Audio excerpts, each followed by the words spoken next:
For the longest time, I've been wanting to vend at a large anime convention, and after many rejections over many years, I finally got an opportunity. Not because I got accepted, my lottery luck is really bad. It's because somebody reached out to me and offered half of their table. So thank you to Pluto, also known as Rancid Yoga on Instagram, for offering half of their table so I can vend at Otakuthon 2025.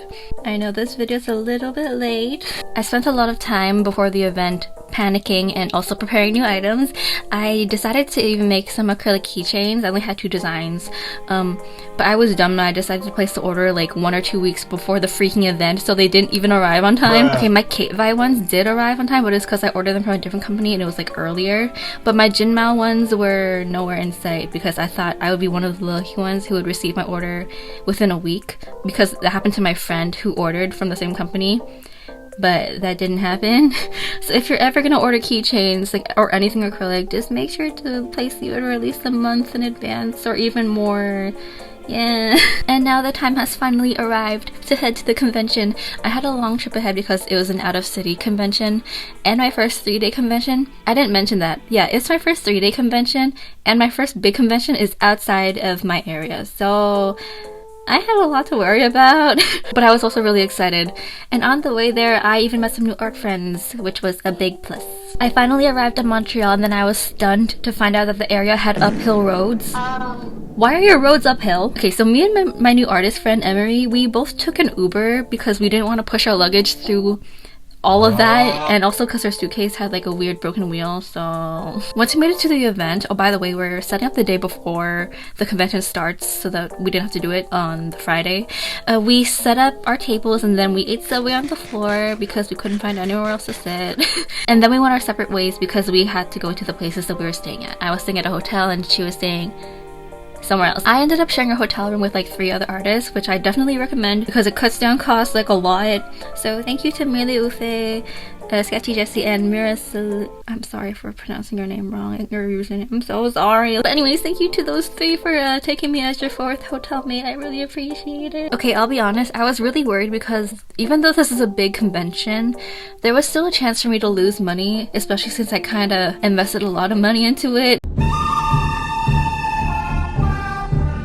But anyways, in the morning I made it to my table and then I immediately went around to some mutuals tables so I can go and make some trades because I wanted to get stuff before they sold out of anything. That's one of the advantages of being in the artist alley. First come, first serve, you know. And then it happened. The doors swung open and people started to rush in and I was scared and nervous. But honestly, I didn't even make a sale until 1 hour in. But I guess people like to look around a bit before they decide what to get. It was still a little bit slow for me, but then it picked up more in the afternoon and I was also gifted the hex core. Hello? I was having fun, but I was also kind of suffering throughout the day because I was really hungry. I had a Subway sandwich in the morning for breakfast, but I didn't get a lunch beforehand because I thought I would be able to go out during lunch. But no, I was glued to my chair in fear of missing a sale. But I had water. And my table mate also provided some snacks for us, so I was somewhat filled. And when the day was done, I went out with some artist friends and ate some hot pot. Yippee! Day 2 was a Saturday, so it was obviously going to be the busiest day, so I prepared a full course meal for myself.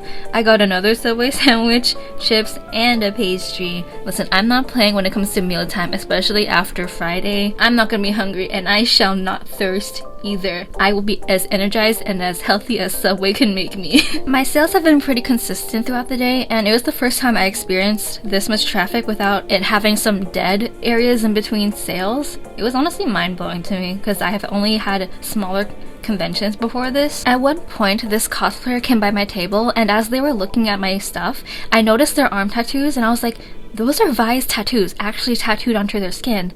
And I thought, that's just like that one Vi cosplayer that got Riot's permission for Vi's full tattoo design. They were that Vi cosplayer! Hello? I didn't know that they were gonna be here. I was so shocked. I didn't even recognize them because they were in a different cosplay, but honestly, it was so exciting to see them in person.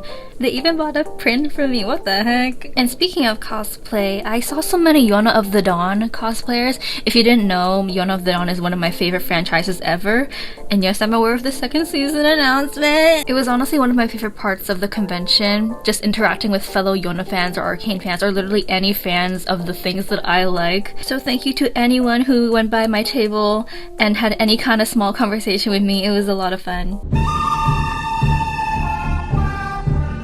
I was honestly surprised that I wasn't tired by day 3, especially with how crazy the previous days were, but I think that being at a hotel that was a quick walk away helped a lot since I didn't have to wake up as early if I were farther away. I also rested pretty well the night before, even though I slept at like 1 AM because me and my hotel mates were all like talking. It was like a sleepover, it was pretty fun. I also think that my excitement for the convention is also what kept me motivated throughout the week. For breakfast, we decided to go somewhere other than Subway. We decided to stop at this Asian bakery that was nearby, and the food was really good. It all looked really yummy. Sunday was definitely a slower day as to be expected for the last day of the convention, but I still made a decent amount, methinks. Okay, I didn't mention this before, but in case you didn't know, since this con is in Montreal, French is their first language, and even though I'm Canadian, I took French classes from like 4th to 9th grade. I barely understand and barely speak French still, like I only know the basics. It wasn't really a problem because most people spoke English there to me anyways, or just knew enough English where I can understand. But this one time, this person came by my table and they started to speak French immediately to me, and I was like, okay, calculate. Je suis désolée, je ne parle en français. And then they were like, oh, I can speak English. Oh, I should have asked them beforehand if they knew how to speak English. Okay, so something random. I'm a big Moomin fan and my favorite character is Snufkin. I even brought my Snufkin plush with me. So I was ecstatic when I saw a Snufkin player walk by my booth. They didn't hear me call out to them, but I couldn't leave my booth because I was dealing with a customer at the moment, and I was like, come back, please. And let me tell you, once there was no more customers at my table, I searched high and low for that cosplayer. I almost lost hope until I saw that familiar hat throughout the crowd. And look at, they let me take a photo of them with my Snufkin plushie and their Moomin plushies. It was so... thank you. And then the convention was finally over. Kinda. I had to pack up like an hour early because my train was leaving in 1 hour, like right after the event ends. I thought it was 2 hours after the event ends, but it's actually 1 hour, so that's my mistake. I barely had time to say goodbye to my friends. And mind you, I had to take down my setup and then drag my suitcase throughout the uphill roads of Montreal. And no, I couldn't even Uber to the station because there was so much traffic that walking was the fastest option. I literally tripped over my luggage at one point because I thought that filming and pushing my luggage at the same time was a good idea. And I look to the side and I see some man witnessing my embarrassing accident through his car window. I finally arrived at the train station and then I discovered that my train ride has been delayed by an hour. Ow. So I rushed for nothing! I even missed out on a single sale because somebody asked if they could buy something as I was packing up in the convention.